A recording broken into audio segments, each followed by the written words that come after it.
So welcome to our first of the this particular seminar series, as linked with the Center for Philosophy and Political Economy of the University of Leicester School of Business, and linked with the CSE Midlands Group.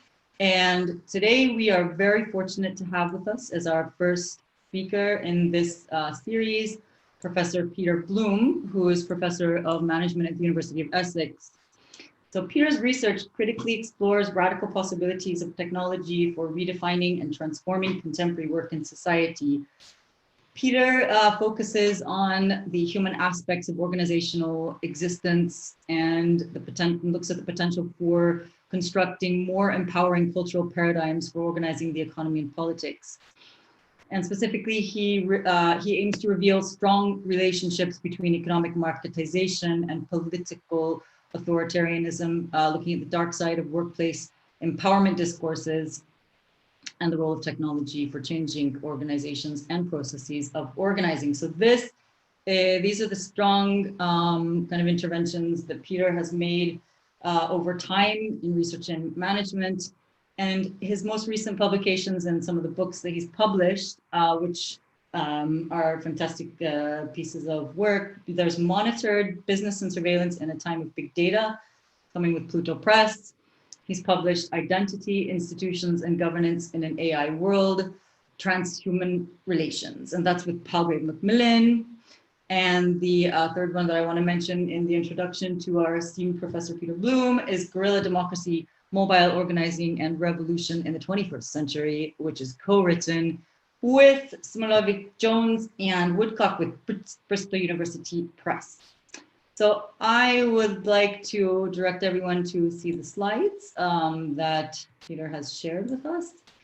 And so the title here, Abolishing Human Capital from Human Relations to Transhuman Liberation. And I want to thank you again, Peter, for coming to speak to us. And I think we can go ahead and begin. So you're obviously going to be timed very carefully. No, if you'd like to speak, I think you were scheduled for, you said something about around a half an hour. Is this correct? Or Peter? That's fine for me. I can do it longer or shorter, whatever works best for everyone. Okay, I think that makes sense. And then we'll do a question answer discussion following from that. And again, welcome everyone. Thank you for attending. And I will put myself on mute and absolutely over to you, Peter. And thanks again to you and also to David and to Alistair and the CSE Midlands for this collaboration. Thank you very much. Can everyone hear me? Excellent. So the title of my paper, thank you for inviting me, is Abolishing Human Capital from Human Relations to Transhuman Liberation. And I really was excited to be invited to speak because I think in many ways it's hopefully touching on a lot of the key issues that I know this group in this seminar series is trying to grapple with or examining. And I hope that the ongoing research that I'm doing around this makes a contribution to these discussions. I'm always a little hesitant in this kind of liberal bourgeois notion of saying that, I'm making a contribution. I'm hoping that this contributes to a broader discussion and movement that we're looking at. So in a lot of ways, this encompasses a range of work that I'm doing right now. But essentially, and I'll go through this in more detail throughout the presentation, it has three main aims, and that are all kind of distinct but interconnected. So the first is the need for what I call unhumanization, right? And I'll go again through this in more detail later in the talk, but it's really an attempt to define and understand the implications of what unhumanizing might mean and why this is important. The second is to link this to the past and present danger of the human capital subject. And what these are going to really represent in an attempt to rehistoricize the human subject and the discourses of humanity and how that plays onto a very particularized system of racial capitalist exploitation, and why a central part of deconstructing and challenging this is through processes of unhumanization. And it then touches on and kind of ends with the possibilities of transhuman liberation. So, in a sense, what I want to start with is what I see as the present danger of humanity. I know that's a kind of provocative statement, maybe, but I want to. This is going to be a bit more precise in a moment, but I want to focus on this notion of humanity and why it represents in a very particularized historical danger. I then want to link this in the past to the historic rise of human capitalism, and we'll see this is linked to some research I'm doing that's specifically on the rise of human capital as linked to antebellum slavery in the American U.S. South. And then kind of going from the antebellum period to the present to the future of what would a serious, incredible, liberating, unhuman future entail and look like. So just to give you a sense, this is based on a range of research that I've just completed and that I'm continuing to do. Two examples of this is a book that Phoebe just nicely mentioned. This is an advertisement. You don't have to buy it if you can somehow hack it and steal it, even better. But Identity, Institutions, and Governance in an AI World, Transhuman Relations, and then some new research that I've been really working on with my colleague Pasio Honen at the University of Essex of diverse bondage, human capital from antebellum slavery to the present.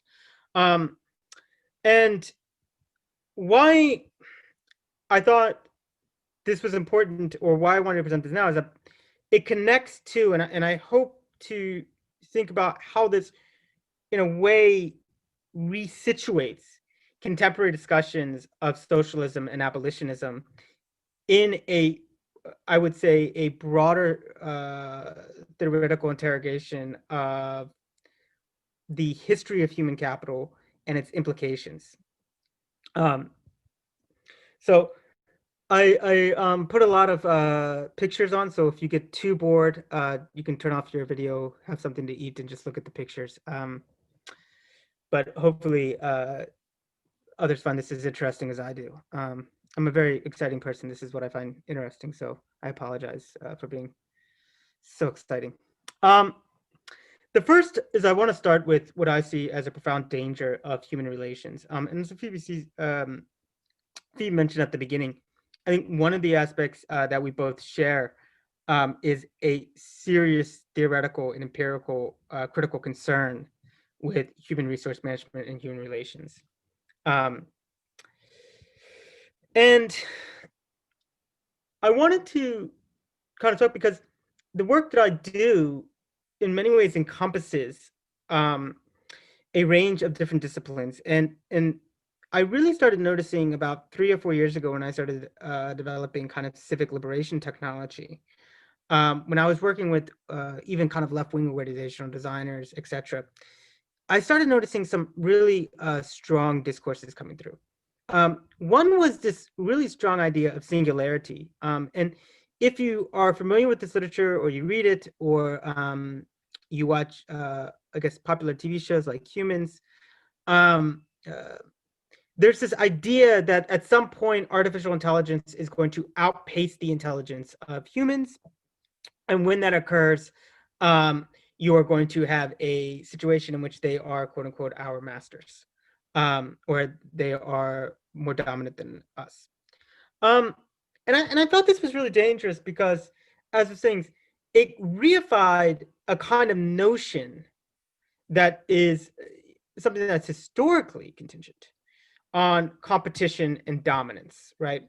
It assumed, ironically, that in the presence of, quote unquote, artificial intelligence, that it was going to ironically universalize and, if you will, naturalize quite historical human values of competition and domination. And I also began to see, in a certain sense, this kind of threat of what I call human populism in some work I'm doing on this, which is this notion of the quote unquote human uh, category of the people. And if you want to use a kind of Lacanian notion of populism here, even it's a sense in which um, you know, there's a threat with Industry 4.0, very similar to how we saw recently with globalization, that people are going to be left behind. And this is translated from a, I would say, ethno-nationalist subject to a human subject. And this human subject is one that feels a real sense in which things like automation, things like artificial intelligence, things like big data are almost inherently dehumanizing and a threat to them. And what you see then is this kind of very interesting development in which you're reproducing a particular type of populist politics, and one that has quite strong essentialism in the face of what are actually structural capitalist contradictions, right? Um, and this leads to another part, which I call the problem of eternal humanity. And what I mean is that all of a sudden, as well, within these ideas, is that the notion of what it means to be human becomes eternal, right?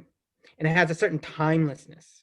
And you would see this like quite a bit, like, so I work with people often at the Royal College of Arts, and they have a fantastic human technology design program. But one of the aspects that I thought was very interesting about this was that you would see this really interesting framing of problems to saying, how do we make technology more human? And from a kind of critical political economy perspective, um, my first reaction was, what's so great historically about being humans? Do we really want to input human intelligence and human values into quote unquote technology, if you want to frame it in that sense? But there's this idea that the use of humans is oftentimes done with a lot of uncritical reflection. And it represents a kind of eternal, timeless notion that there is such a thing as humans and humanity, and it represents, even across epics and modes of production, certain types of value. Um, and then I think it's something that a lot of people here probably also study, is that it tends to ignore the dehumanizing aspects of uh, humanity discourses, right? Discourses of humanity. So both historically, we all know that notions of humanism were quite dangerous and were often used as part and parcel to imperial and colonial projects and logics. We also know, and this is why I find human resource management very interesting. Again, I'm a very exciting person. Um, but, even today, I think a lot of mainstream human resource management, I mean, it talks about the human in a way that is meant to be empowering, but is in fact quite dehumanizing.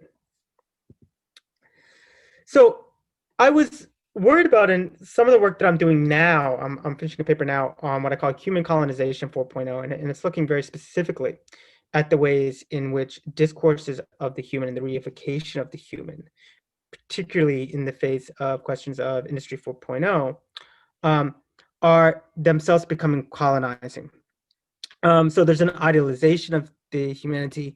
There's something which I call the disruptive Anthropocene, which is kind of giving huge amounts of and a very particular set of credit towards humans for um, all sorts of having all sorts of effects. But most importantly, is this notion of that the discourse of humanity has become incredibly important in kind of challenging and resisting notions of what are really, I would say, worrisome technological modes of regimes of power.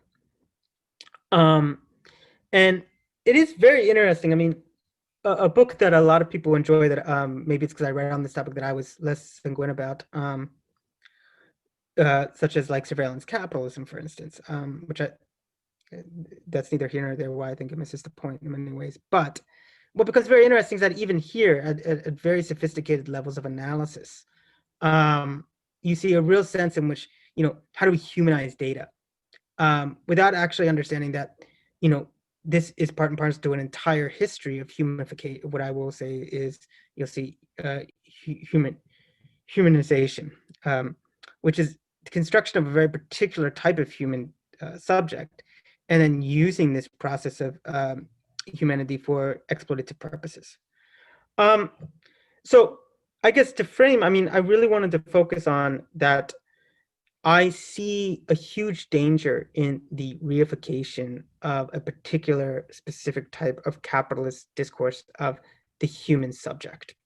And I think it's one that is largely driving and underpinning in a hegemonic way contemporary understandings of technology and change. And what do we consider the political possibilities linked to this? So in a sense, I wanted to see how is it possible for us to evolve beyond human relations? And in a sense, to move beyond notions as humans as a resource to exploit, going beyond reinforcing a human-centered view of organizations and society, and I use human-centered very specifically here, and evolving beyond human relations. So a new concept of diversity that combines values of decolonization and transhumanism. And as we'll see near the end, I don't go into it as much in this talk for the sake of time, but taking seriously abolitionism as a radical emancipatory perspective for informing, and I'll put my cards on the table, a contemporary transhuman socialist project.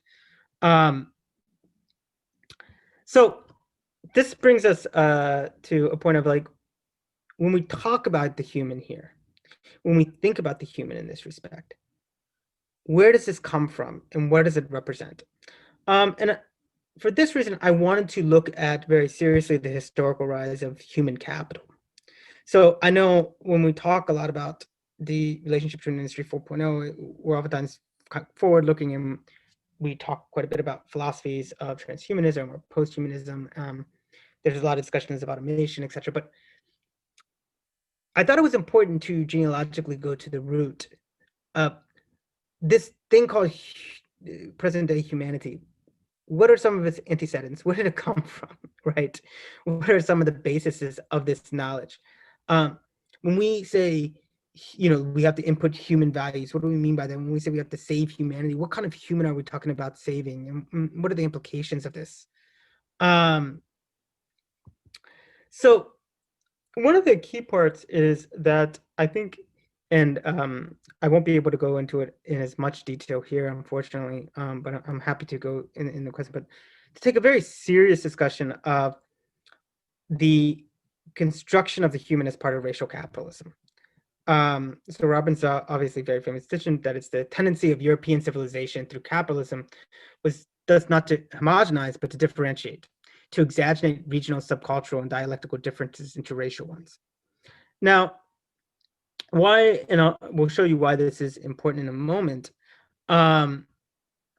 But what becomes really important here is that capitalism as a process of dehumanization is inexorably involved with defining how one is a human and what characteristics and identities one has as a human, right? And there is a huge part of, if you were producing one, not just as a subject, but a human subject, not just as capital, but as human capital, okay? And what we can see here is that this is part and parcel to a process of administrating oneself as a subject, right? So there's a biopower aspect of this, a very strong one, which is about, exerting a positive influence on life. And it's an endeavoring to administer, optimize, and multiply it, right? So in a sense, it's about, as Foucault will kind of provide us a basis for it, to understand what kind of life is being produced, right? And in this sense, when we look at the question, what kind of capitalist life is being produced? And more fundamentally, what does it mean to be human under capitalism? So why slavery? I made this as a very specific choice, and it was twofold. One, it's because quite often within this literature, oh, there's a typo there. That should say Industry 4.0. I apologize. The discourse of slavery is incredibly strong, right? And in a real sense, you'll hear this quite a bit, and there's a real worry, especially connected to singularity, of this notion of humans as slaves, right? And this discourse of slavery continually repeats itself. And certainly within the US context, um, this plays into a long history of equating particular types of power relations and exploitations and oppressions to discourses of slavery. Okay. So why that also becomes quite interesting is because that's traditionally linked to notions of dehumanization, right? So even, for instance, some recent work that I did was looking at some of the mining strikes in West Virginia in the 1920s, right after the First World War. And what becomes very interesting is that there's a huge discourse, and this was actually a multiracial struggle. Of, we're not going to be human slaves to mine owners. And what you see even here in the primary is that when the white protesters and militants said it, it was very much around dehumanization. Whereas when their Black comrades said it, it had a much more lived experience and more rich understanding, and was actually meant less about just this kind of traditional dehumanization, but about, we're not going to be put in this kind of box of what it means to be human, right? And I'm very interested because here, when you look at a lot of the literature, both popular and academic, on Industry 4.0 in a more critical sense, there's an underlying fear that uses this discourse of the human slave. And that becomes, from a critical perspective, particularly important because actually slavery represented an important part of the historical production of human capital, right? And it was a human capital subject that was linked to processes of not just dehumanization, but also rehumanization. So I want to kind of uncover what this rehumanization process was. And this is this part of the work I'm doing, again, with my colleague Pasi Honen. So again, I want to stress that we're looking here at what we call a human political economy of slavery. Part and parcel to this, and I was thinking about, in fact, just doing the presentation on this, but I decided to take a broader view. Maybe that was a mistake. You can't throw things at me because it's digital, but you can digitally throw things at me if it was the wrong decision, I guess. But was to understand what a human political economy was. And again, not because I think he's always the best at these things, but I think there's an interesting aspect that Foucault offers us on this, which is that it's a process of, increasing capabilities. Okay, so in economic terms, utility, increasing what one can do and how they can do it, while at the same time diminishing these forces, right? So the economic terms is an increase of capabilities, and the political terms is the, if you will, channeling of these, diminishing of these same forces for disciplining purposes. And of course, a famous example of such a political economy that you could use is something like the military. So a lot of my friends, you can tell my accents from the US. I don't know if you can tell, but I've been here 15 years, but I still sound like I'm from Baltimore, which I guess is a good thing. But, I hear a lot of people talk about, oh, how dominating and disciplining being in the Marines is, for instance. And, kind of being a working class kid from the US, I have a lot of friends who are in the Army and the Marines. And it is, on one part, it's very disciplining. On the other part, I mean, it's incredibly expansive in terms of one's capabilities. You learn all sorts of things, all the way from the small of how to make one's bed, which might sound like a joke, but it's not, to, tying one's shoes correctly, to shooting weapons, to actually gaining real skills. And this is obviously in the service of a quite imperialist project. But it does represent a particular type of political economy in which, you're increasing people's strategic capabilities, often in quite dramatic ways, for increasingly narrow political purposes or administrative purposes. Um, so in a sense, we can see that management here is about the strategic knowledges and techniques for enabling and constraining the human subject. So we kind of wanted to ask them, what was the political economy of slavery, and what does this reveal about the general political economy of what you can call human capital? So I'll try to go, because I think I have about 15 minutes, go through this quickly,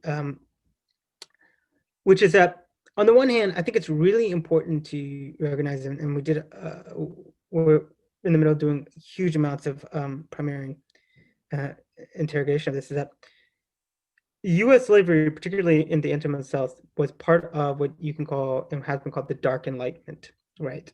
And it was the incorporation of Enlightenment discourses with notions of racialization. And in particular, there was a real sense in which it was about how certain people in certain races could develop in certain ways, right? And in a sense, what was then important about this, what was to be enlightened increasingly by the late 1700s, began from a more scientific consideration to one that is often missed, about being resourceful. And I have a nice quote here from Thomas Jefferson about a nail factory run by slaves that he owned. He was very proud of it in the mid 1790s. And he said, "My new trade of nail making is to me in this country where an additional title of nobility or the ensigns of a new age or new order are in Europe." And for him, what was really interesting was that, he was, someone who considered himself very much of the Enlightenment. And unlike what a lot of people popularly believe, or even sometimes historically is put out, when you look at it, he doesn't think, particularly by the 1790s, that there's something irreconcilable between slavery and the Enlightenment. And it's not just cognitive dissonance. For a particular Southern plantation class, but also as part of a U.S. Enlightenment discourse, there was a notion in which, if you can make things resourceful, if you can maximize their value, if you can find them as resources to exploit and use them effectively and develop them effectively, whether they be human or non-human, that was Enlightenment. And what becomes also very important here was that this was linked to a fetishization of a particular type of classical tradition, right? So we used the example of elite Chesapeake colonist during the same time period, and also right before the revolutionary period. And what you see is that they started to link themselves as humans to part of this kind of Western civilization, right? And it was a huge part of their social identity to associate themselves with this notion of being civilized as part of a Western civilization that importantly saw their enlightenment as a process of developing resources effectively, right? So what we introduce is this notion of resourcification, and we think it expands notions of objectification and commodification historically and critically by exploring how human life is capitalized. And what we mean here is specifically rendered into exploitable means for profitable ends. Here, I think it's important we see that the human capitals, it's not just that they're objects for exploitation or commodities for sale, they are living and changing things which must be cultivated and developed with knowledge and care. And again, further, this process is simultaneously disciplining and reciprocal, because both owner and property, exploiter and employee, must maximize their value through being resourceful. And this becomes very interesting, as we'll see, is that there becomes an unequal, fundamentally, obviously, a very brutal, unequal power relation, but it's a power relation in which you have mutual disciplining, right? So everyone kind of becomes caught in this idea of how to maximize oneself as a resource, and when to maximize one's resources. And if you're interested in this historically, and you don't want to watch the Great British Bake Off, but you want to do something else during the evening, I would encourage everyone to read. There's such really interesting work around the 1820s and 1830s about, how Southern plantation owners, and then about 10 years later, slaves, started learning to tell time and started having clocks in their house. And it was a huge deal that like all of a sudden you knew what time it was. Um, and what becomes very important here is that you start having a movement from what I would say in the late 1700s of slaves as largely dehumanized, as objects simply to use, to slaves as human resources that have to be developed through experimentation. Um, and one of the points about this that I really want to stress here is the fact that this was a dynamic process, right? And a lot of it was because the proto and pseudoscientific management principles, these kind of very early notions of scientific administration, when they were actually tried out, it was quickly discovered that this was not the best way to manage a slave population. And in fact, that they were, quite frankly, property, but they were human property, and they had their preferences. They had ways in which you had to psychologically motivate them, and ways in which you see this quite a bit about even private letters complaining constantly about they just won't do what they're told, so we now have to put in quite sophisticated measures of combining violence and psychology to motivate them to do what we would like.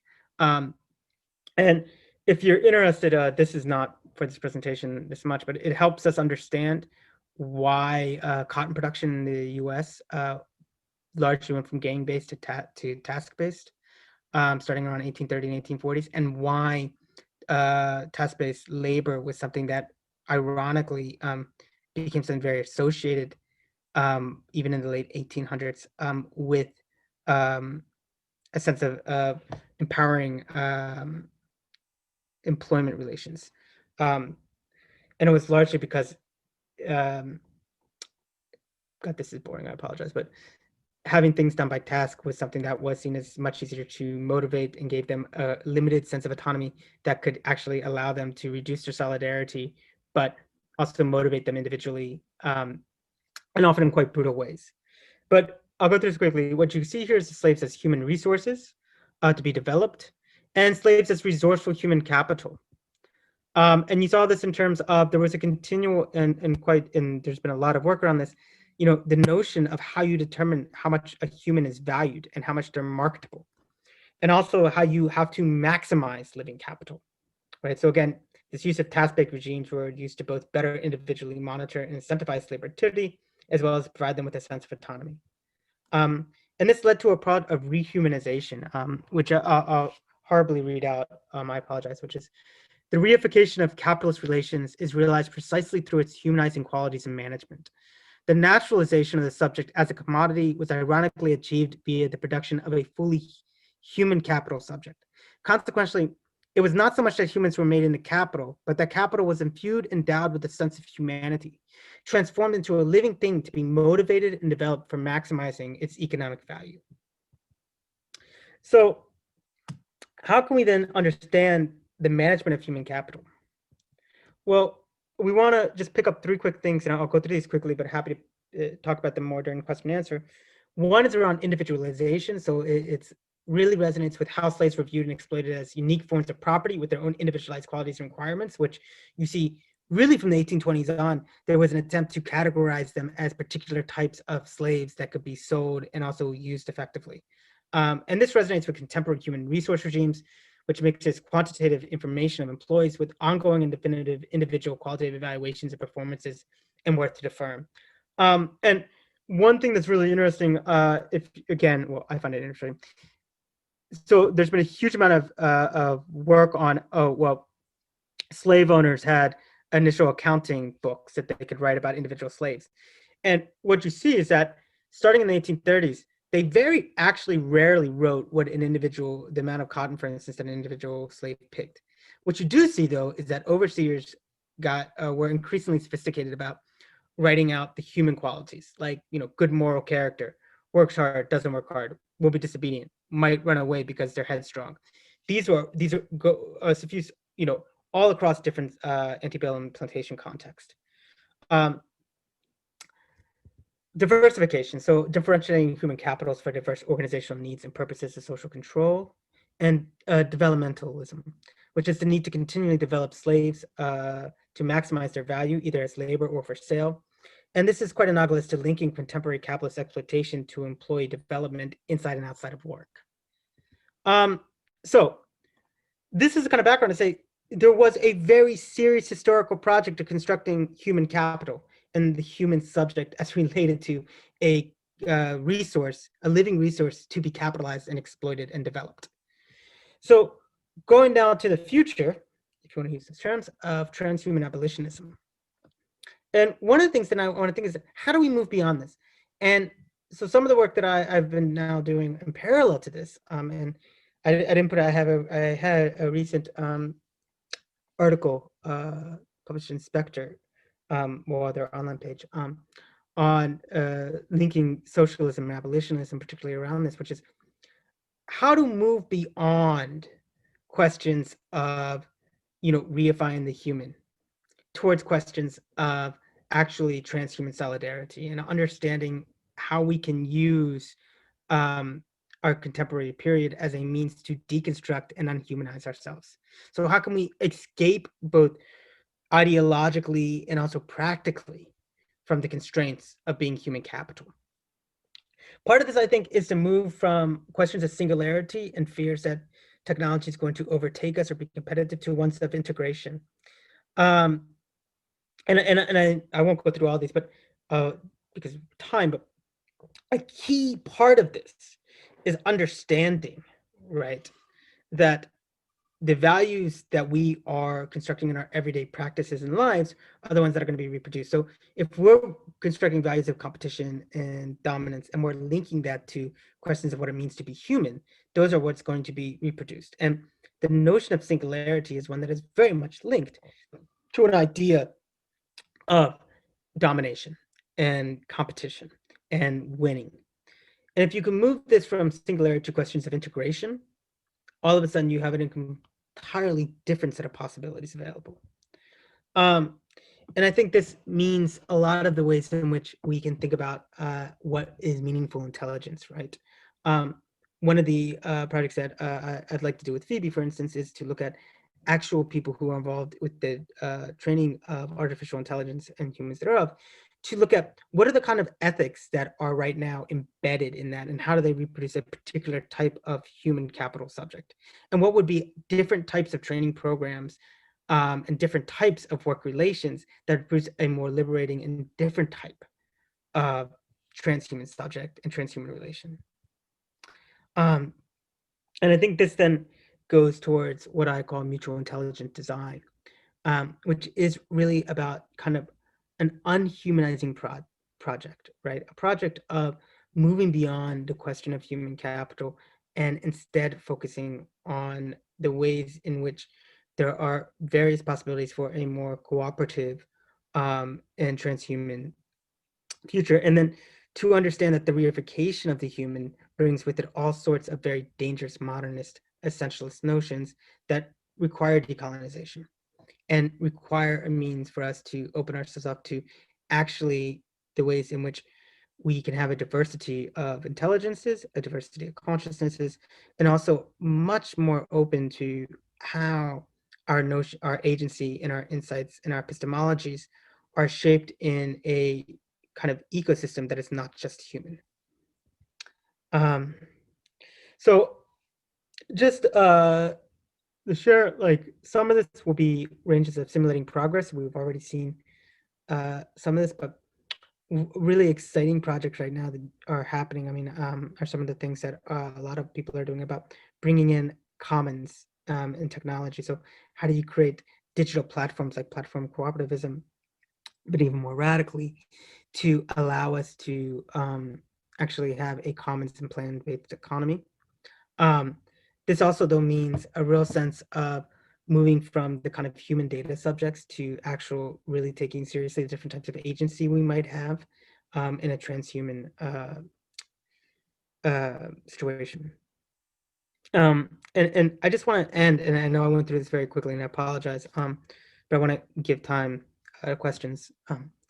Is kind of moving beyond notions of human disruption. So this idea of, from innovation to disruption, so disrupting a status quo, to ones of how do you actually transform it? And how do you do that in a way that doesn't reify a very particular human capital subject? A lot of this is around transing existence. There's a huge amount of work, or not huge, but a good amount of work, both by activists and theorists, on thinking about this idea of how abolitionism and transing as an ethos can come together. And it allows us, therefore, to kind of take seriously the heterogeneity of consciousness and intelligence, and the heterogeneity, therefore, of our practices, and the various possibilities that brings to light, right? Um, and I think that, in a sense, we need to therefore have unhuman revolutions. And what I mean by that is to, instead of reifying the human or trying to engage in a humanist modernist project of updating the human, to really focus attention of what are the theoretical and praxis that are involved in revolutionary attempts to deconstruct ourselves as human capital. And in order to do that, we need to let go of this kind of very centralized human notion, one that is formed in, I showed you one part of it in slavery, but also formed in histories of colonialism, um, and move towards different types of consciousnesses and transhuman relations. So thank you, and I'm open for questions. I know I potentially covered a lot of ground. I don't know, because I can't see. I can only see myself, unfortunately. But I hope that it's interesting. Yeah. And I'm open to going into more detail and to anything anyone is interested in exploring more. So thank you very much. Oh, thank you very much. I think we can all applause, applause, applause. I will try to fill the whole house with my applause. Thank you very, very much, Peter. That was excellent, super interesting. Yeah, no, I really appreciated your talk, and thank you. That's been really invigorating, and I'm very interested in this area, and your work in particular has been really inspirational for me over time.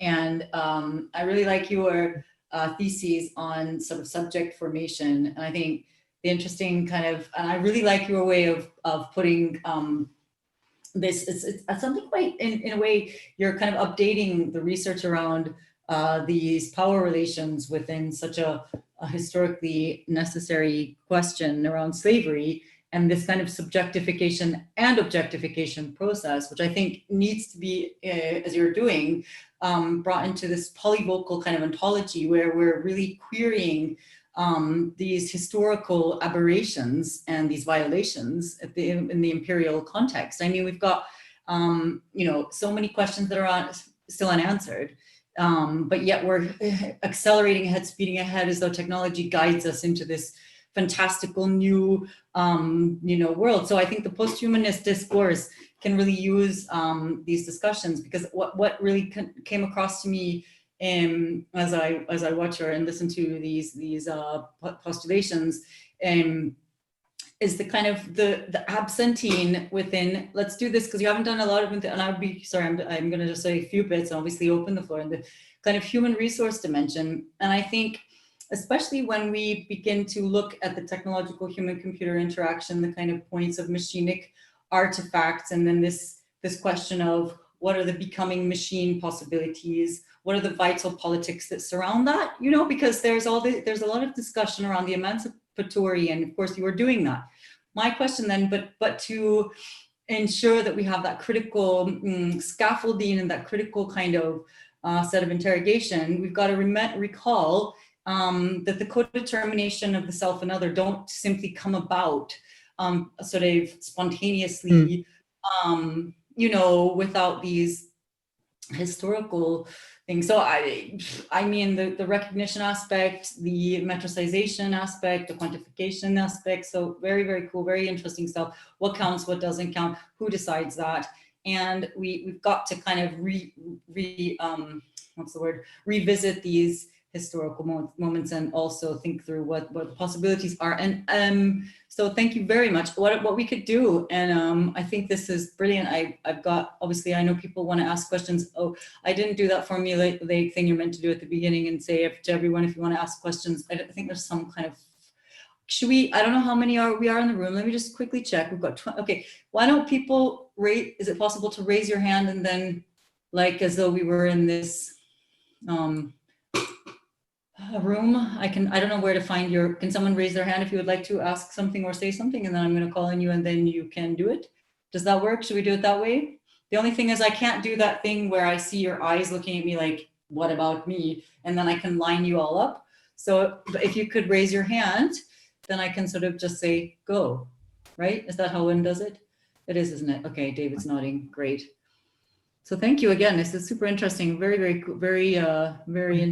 interesting talk. And I want to go ahead and open it up for the floor. I see an actual hand from Peter, who now you have shown your screen. Of course, Peter too is Peter.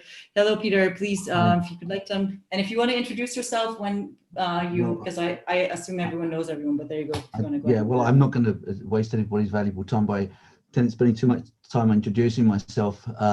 It would take too long anyway because I'm so flipping old. There's too much to say. I don't really come at this from your point of view, Pete. I'm a Roman Catholic for a start, so obviously philosophically, with a lot of there's a lot of things we might want to discuss, but I don't want to get into that because I'm I've spent my life in the trade union and cooperative movement, fighting for workers' rights and trying to help people, particularly in the third world, with cooperative developments and self-help and self-employment and ownership, basically. The means of production and distribution has been my thing really throughout my life. And I recognize from your perspective, obviously human beings are very plastic and very complicated. One of the things that I just wanted to get straight though is about slavery. You've really linked slavery to capitalism. But I'm wondering about that because after all, slavery was around for about 6,000 years. And if we look at, say, the feudalism, I mean, slavery, Europe rose really after the abolition of slavery in about the 10th century when we moved to the serfdom. So I'm just wondering whether or not the focus on slavery is really the only way or the best way of exploring the capitalization of humans. I mean, I certainly take the point about humans being valued and weighed and measured. And of course, the wages system is a market means for the whole way in which you measure the commodification, the commodity called labor. But I come in from a cooperative, and if you might say old labor, and by old labor, I don't mean Kinnock and all that gang, I actually mean the 1830s, the very old labor.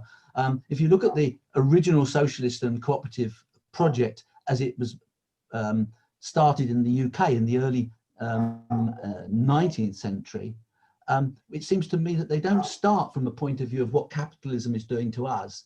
They start really from an Adam Smith's perspective, which, well, actually labour is an independent source of value.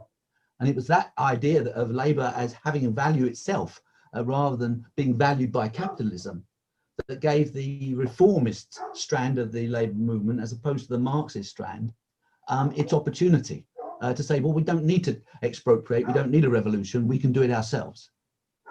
Okay. And it seems to me that that sort of idea and the dignity of labour, the solidarity of labour, the arts and crafts movement, etc., is really coming from a totally opposite an analytic perspective to your own. And it does, but it does, of course, raise this whole question of do we have an external measure of the good? And it seems to me that the labour movement clearly does, is predicated on that idea of an external measure of the good, which your approach seems to be in denial about. And that's my point. But my question really is, I'm not sure where you think this will be going. In terms of, I mean, the future struggle that we're obviously in. I mean, the working class and the labour movement, the movement I've given my life to, is in deep trouble everywhere. So, you know, we've obviously got problems, and we need to try and find solutions. So I'm open to ideas. I'm not shutting. I'm here because I think we've got to have dialogues across the labour movement, not just taking sectarian positions. So here I am. So thank you, and I enjoyed listening to you. So thank you. Thank you, Peter. I appreciate that very much. I am going to say, Peter, Peter 1 or Peter 2, Peter Bloom, shall I do a couple of, thank you very much for these points, and shall I gather a few questions and then you go and go get back to you, or how do you want to do it? Yeah, whatever you think is best. Why don't we do it that way? Because it's a very good question Peter asked, and I think we're closer than he thinks we are, by the way. But I think if we gather questions this way, if people we don't run out of time. That way we hear. Sounds good. I have Sam Dallin here with your hand. So Sam, would you like to go ahead? Hi there. Sorry, my camera's off. I'm hiding from my daughter upstairs in bed. So I thought it wasn't the best background. No, I was just going to ask, I mean, I'm quite sympathetic to the analysis of the situating of the problems and the historical trajectory in relation to slavery. I can buy all that. I guess I just wanted to unpick this notion of the transhuman a bit. And the reality is, of course, that many versions of sort of shared platform capitalism end up reproducing the same hierarchies of capital, or those hierarchies of capital or capitalism become reconfigured, if you like, through a shared platform, which is then exploited by dominant interests. Now, I didn't really get much sense of what the transhuman was doing there and how it was injecting different values into the context. So maybe you could give some examples of shared platforms that are really productive and horizontal in practice, rather than reproducing the hierarchies of capital itself in a slightly different form. I mean, my inclination is, in a similar spirit to the last question, to go a bit Luddite and say, well, actually, perhaps we can find more progressive versions of the more than human by going back to what, animals and nature and our place within the world through things like a feminist care ethic. So I wonder if the transhuman is really doing the work that it's really doing the work you want it to, and how you can perhaps unpick it or give some concrete examples of progressive platforms that would do that work for you. Thanks. Great. I will take one. Thank you so much, Sam. We've got Peter Conlin, if you'd like to come in as well. And then I think David as well. Shall I ask my question? Absolutely, yes, please. Okay. All right. Well, it's another Peter. My question is, okay, so as I understand it, and you went very quickly through the last part of your presentation, but yes, it seemed like most of the inroads for unhuman revolutions all had to do with computational technology in one way or another. But it seems to me that you can unhumanize, in your terms, by, say, like an old-fashioned strike, of like withdrawing labor would be potentially a way of ousting oneself out of the regime of human capital. So it seemed like most of the kind of roots of resistance and liberation that you're looking at involve computational technology in one way or another. So, I mean, am I wrong about that? And how do you draw together more kind of traditional modes of resistance and organization with engagements with forms of technology? Absolutely. Okay. Would you like, thank you very much, Peter. And I think I recognize you from times past. Nice to see you again. I would like to bring Peter back to the floor you are happy to answer some of these? Peter Bloom? I think David, though, might have had a question too. Did you want to? I missed your hand. Was it like it's just a small one anyway. Thanks. It's just a short question. Okay, if you'd like to go for it. Yeah. Thanks. Yeah, no, thanks for the talk. It's really great, and it's really very thought-provoking. And a lot of the material is unfamiliar to me, but it sort of reminded me a bit of, we've got this forum in Capital and Class, just to go back to plugging the journal. We've got a forum at the moment called Decolonizing Green Marxism, which tries to engage with some of the debate between John Bellamy Foster and Jason Moore, which kind of reminded me, it seemed like a different way into a similar set of questions, which is around this question of sort of, if we're seeking to think about how humans challenge capitalism, then we also try to think of what's the human, and the human itself as having been constructed through capitalism, and that that kind of opens up, I think, the similar kinds of questions to the ones that you're talking about, and especially there around how the human is constructed as basically a white West European man, and capitalism itself is also then seen as a starting in Western Europe by men and expanding outwards, rather than seeing it in a more holistic way, in the way that that leads to different understandings of nature and so on. So it seemed like similar discussion, but in a different way of entering it. But I think one of the points that comes out of that debate, I think, is what made me think of it is that this idea of not reification, trying to think about non-reification, I think is what you were talking about. But I think one of the points that especially Foster makes in this debate is that we need, to sort of reinterpret, or to stay on his behalf, perhaps we need some kind of partial reification, because I think the problem that he tries to say we have, if we have a non-reification type approach, is that it's not quite clear what we are, and therefore also what we're against. And if we haven't got a clear what we are and what we're against, and what's the dominating force that's producing the sort of problem and the relationship of domination, then how do we know what to push back against? And so when I think about like unhuman revolutions, I guess it didn't seem as clear in my mind about what would prevent the unhuman revolution. So what's the relationship that needs to be challenged to produce that unhuman revolution, I guess, was sort of my question. And whether, in order to be able to think about that, we need to have an idea of partial reification, that we are partially solidified as the human agents that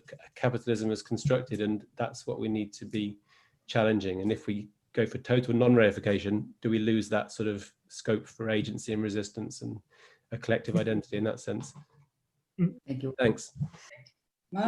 So, okay, ready? no, those are all very good questions. And I think that they're all touching on something that I probably made a strategic mistake in the presentation, in the fact that I really focused on the first part about unhumanizing without necessarily focusing on the theoretical work I'm doing on the last part about what this means. And I'm actually much closer than I think to well, no, I should say.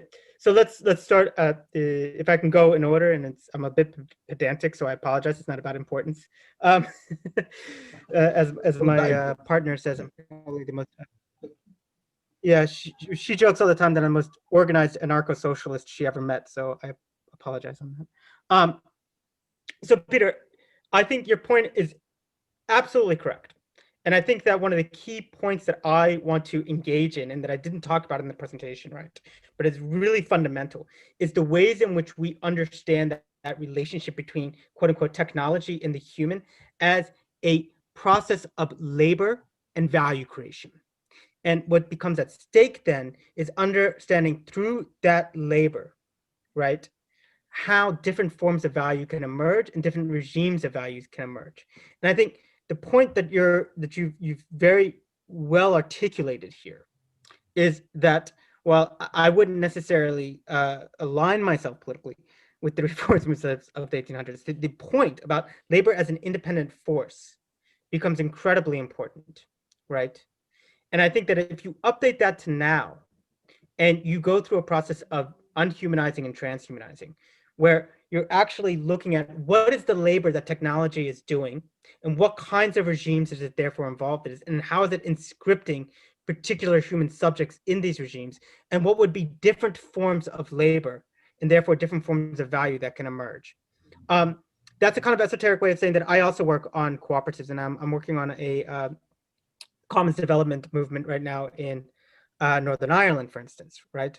And what becomes really important here is to look at the ways in which, right, you can use things that in many ways, and this will go to Sam's point in a moment, about how things that I think often are very easily incorporated within capitalist regimes, such as fab labs, can actually be reinvigorated as transhuman spaces of labor emancipation, right?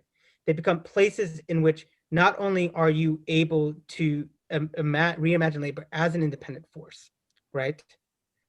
But you're able actually to experiment with different forms of value creation.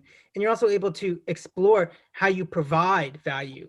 And this is an important part of this, about, you know, the ways in which you see technology, therefore, right? as something that is fundamental to a process of solidarity, and one that doesn't get involved in a form of capitalist reification, but I think this will go to David's point, to one of transhuman reification, where you're actually asking, what is this labor that we're doing? Who are we doing with? What are the intelligences involved with? And how does this involve ourselves in creating independent value?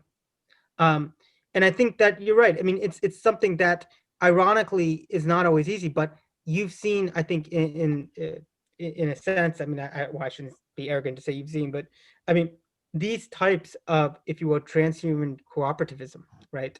These forms of solidarity, this willingness to actually understand oneself as a laboring subject and as part of a laboring class, if one can go beyond then just seeing themselves as in essentialist human terms, but as part and parcel to a whole ecosystem of labor.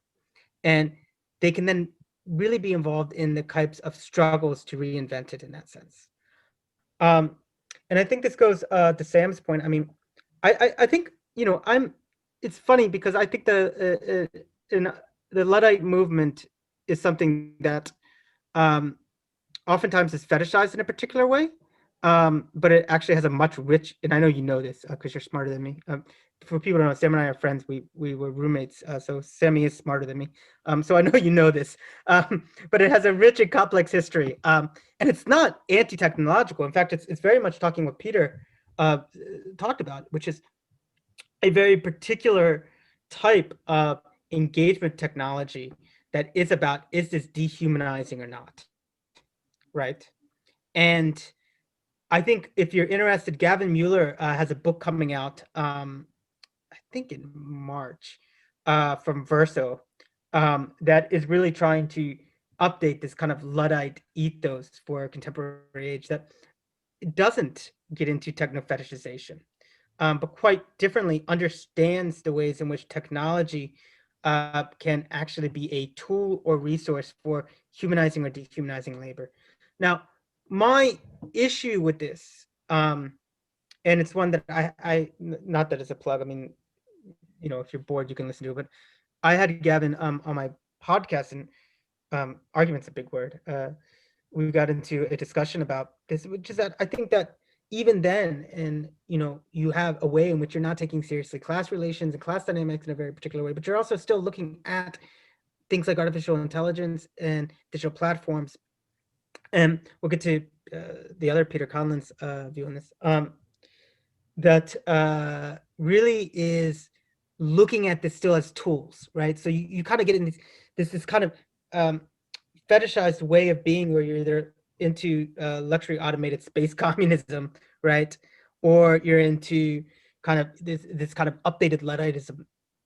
But at the same time, they both share this notion that technology is a tool. And I'm more interested as a form in labor, as a laboring subject, and one that therefore requires real senses of concrete praxis and solidarity in order to rediscover what kinds of alternative and emancipatory value creations you can have from this.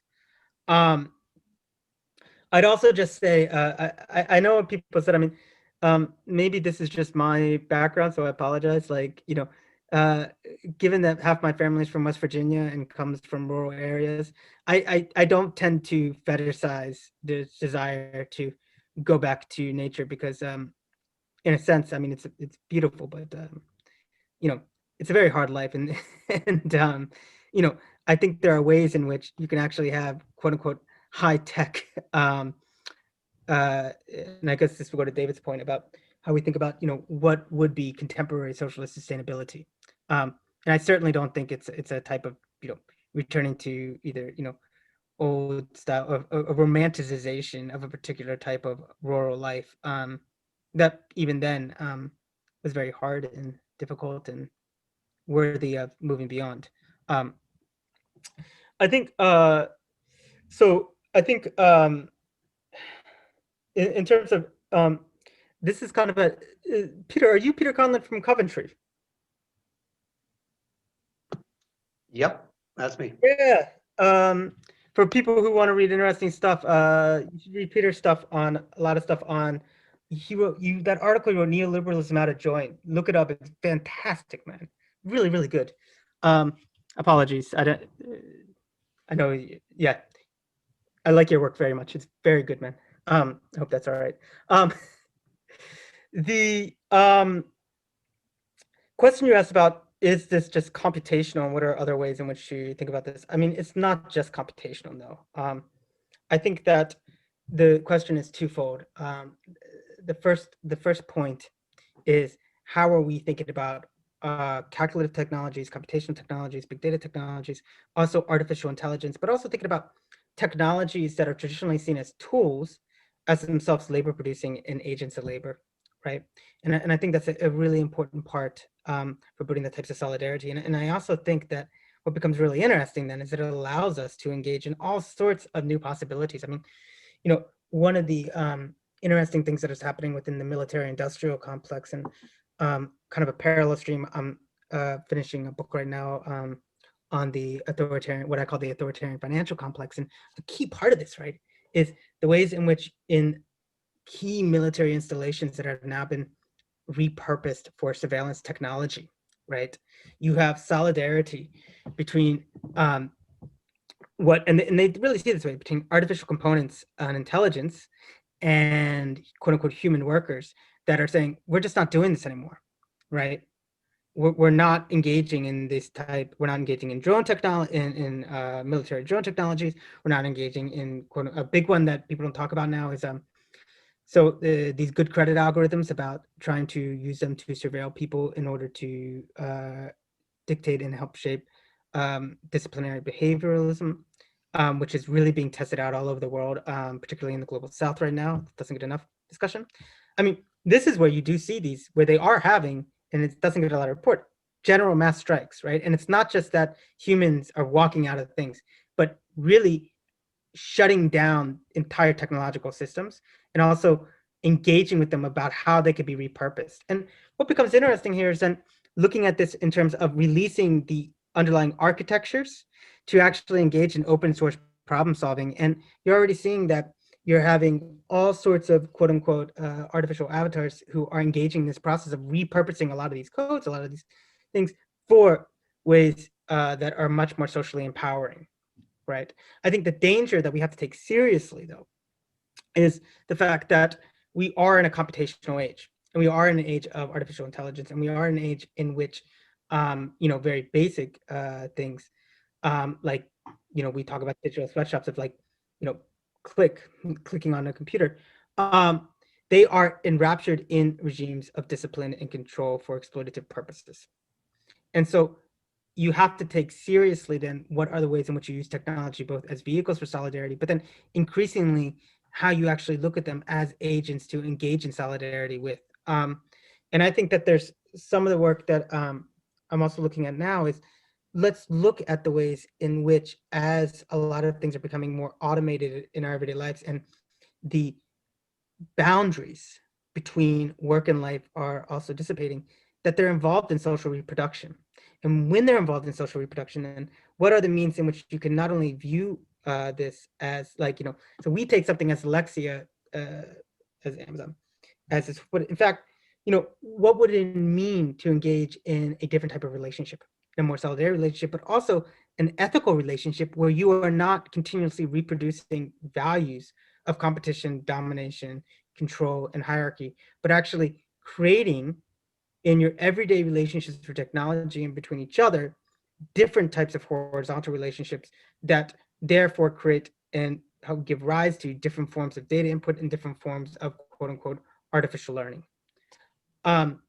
I would say the final point of it is definitely about reification. And I always think it's partial because, I mean, in a sense here, I mean, I take Lukács very seriously in some of this. I mean, I think that he's against capitalist reification, but I mean, this is a broader conversation. I don't know if it's, I'm sure it's fun for me on a Monday evening if you want to get into to what extent Lukács maintains, I would say a minimum notion of the human nature as involved in having to be reified. I think that he's much more involved in a particular type of dialectical process in terms of this, but I do think seriously that I would say, and I think this goes back to Peter's point at the very beginning, which is I would actually move reification from the essentialist human to the laboring agent, right? And that opens up possibilities for us saying there's an essentialist ways in which we labor, right? And because of that, it opens up all sorts of possibilities then for us inputting different sets of intelligences, different sets of solidarities, etc., in the collective process of laboring. But yeah, I mean, that's something that I take serious, that when we unhumanize and when we're into processes of what I would call solidarity and transing, this is not a process of, giving, it's not an arbitrary designation that if anything goes, right? And I didn't get to express this enough, so I really apologize on that. I think it is about trying to create a limited reification around the laboring subject and turning the labor as a point of subjectification, of subjection, to one of agency, right? I will, though, go back to Peter Conlon's point, because I think it's a good one, which is that the danger of this, well, I'm putting a point into him, so I'm drawing on the question he asked for that purpose. I think the danger that we have is that there is an epistemology at stake here.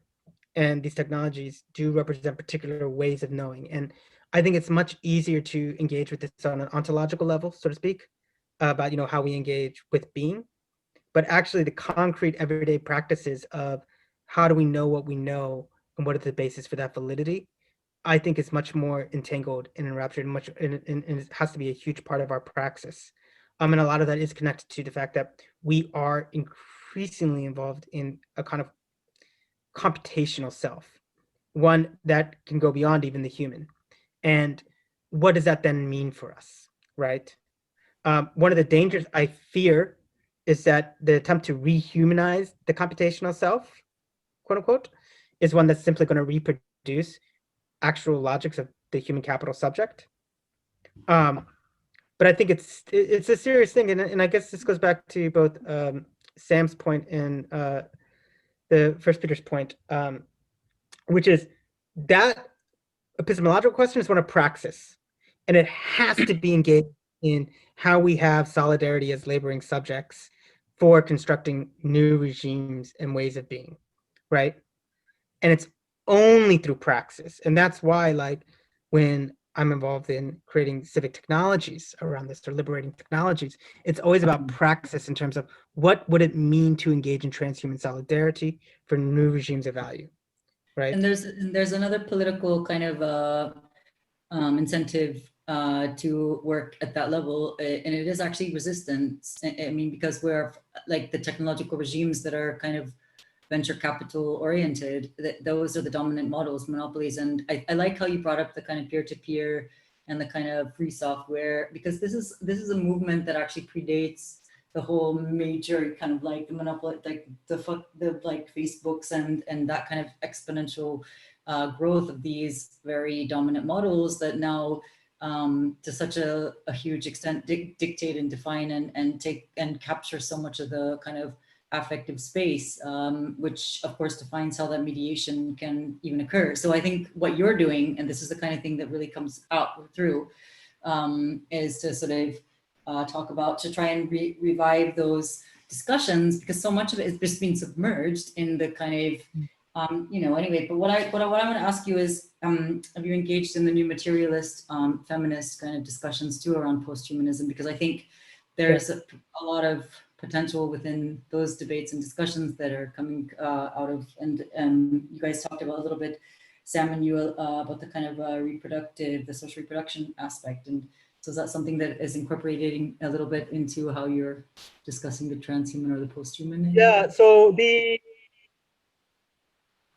so I would say that it is on 3 levels, just in terms of the actualities. The first is absolutely. I took my speaker upstairs and did a bit of collection just to kind of. That's a real seminar now. You gotta get Redoti in there. Rosa Redoti, okay, this guy, you don't need to get the technological singularity, but rehearse the kind of mainstream stuff. And then I'm kind of doing a bit of the Gary T. Marks, who has the Windows into the Soul surveillance stuff. But anyway. Oh, We don't have much yeah, time. We only have like 1 minute, but yeah. Yeah. So I would say that firstly, I didn't get a chance, but absolutely, I've directly dealt with Of course, like, of course, with new yeah. materials and feminism.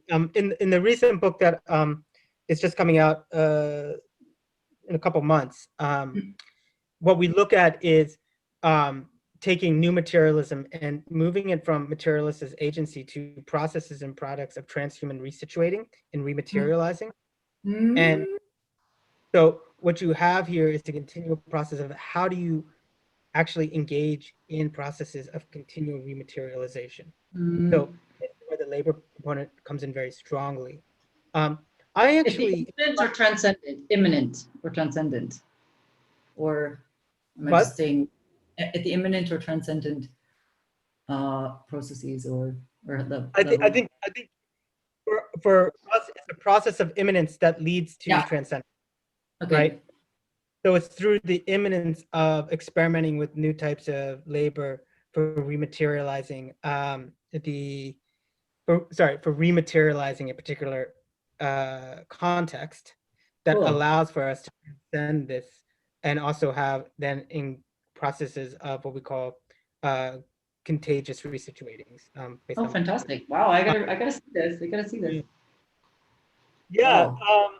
I actually, one of the people that I don't know why she's got, but I mean, I'm very boring on this, that I really like on this though, that things is Anwai Ong, because I think the processes of capitalist mutations and taking this very seriously is one that we can really draw on in this. And her work very clearly, even in the late 90s, even though she wouldn't say transhumanism, I mean, takes transhumanism, takes the point of the human as a continuum malleable subject. Yeah. Particularly important. And I think that there's a lot that we can take seriously in terms of here, what does it mean to engage in continual transhuman mutations? And to add to Ong's work, what would be the labor involved in that, right? And what is there for the relationships that have to occur? And I will say that I would say a lot of new materialism, and with certain exceptions, feminist new materialism, but also Ong, both of them, I say it's like, oh, they don't have this. I mean, I adore their work.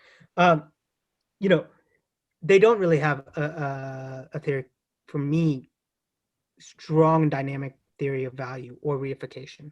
Oh, okay. No, that's good. That's good. I actually think that's why, and that's why I think social reproduction theory does, and bringing it together helps in this respect. So I've been working on, like I said, a lot on social reproduction theory, just around that. But yeah, I mean, our new book directly engages with that. So when it comes out, definitely find ways to hack and steal it.